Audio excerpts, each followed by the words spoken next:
అమరావతి రాజధాని ప్రాంతాన్ని నుంచి ప్రకాశం బ్యారేజీ వరకు అన్ని రకాల వాహనాలు ఎలాంటి ఇబ్బంది లేకుండా ప్రశాంతమైన వాతావరణంలో రాకపోకలు కొనసాగించడానికి ఎంతగానో ఉపయోగపడేటువంటి ఉండవల్లి స్టీల్ బ్రిడ్జి నిర్మాణ పనులు పూర్తయిన నేపథ్యంలోనే ఎంతో ప్రతిష్టాత్మకంగా ఈ నెల 13వ తేదీన రాష్ట్ర ముఖ్యమంత్రి నారా చంద్రబాబు నాయుడు చేతుల మీదుగా ప్రారంభించడానికి సిఆర్డీ అధికారులు భారీ ఏర్పాట్లు చేస్తూ ఉన్నారు.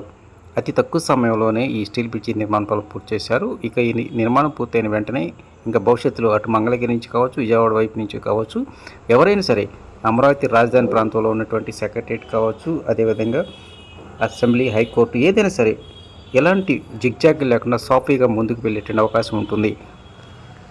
110 మీటర్ల పొడవు, 18 మీటర్ల వెడల్పుతో 4 లైన్ల స్టీల్ బ్రిడ్జి నిర్మాణం ఒకటి. అదేవిధంగా దానికి పడవ వైపున అంటే కొండవీటి వాగు మీద 285 మీటర్ల పొడవు, 12 మీటర్ల వెడల్పుతో మరో స్టీల్ బ్రిడ్జి నిర్మాణం 2 పూర్తి చేశారు.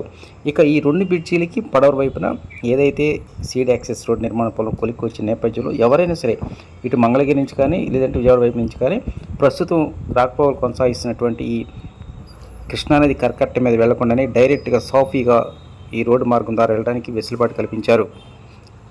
ఒక రోడ్డు నిర్మాణం ఒకటే కాదు, రానున్న కాలంలో ఈ స్టీల్ బ్రిడ్జీలకి ఇరువైపులా అదేవిధంగా స్ట్రీట్ యాక్సెస్ రోడ్ ఇరువైపున అందరిని ఆకట్టుకునే విధంగా చక్కటి గ్రీనరీని ఏర్పాటు చేస్తూ ఉన్నారు.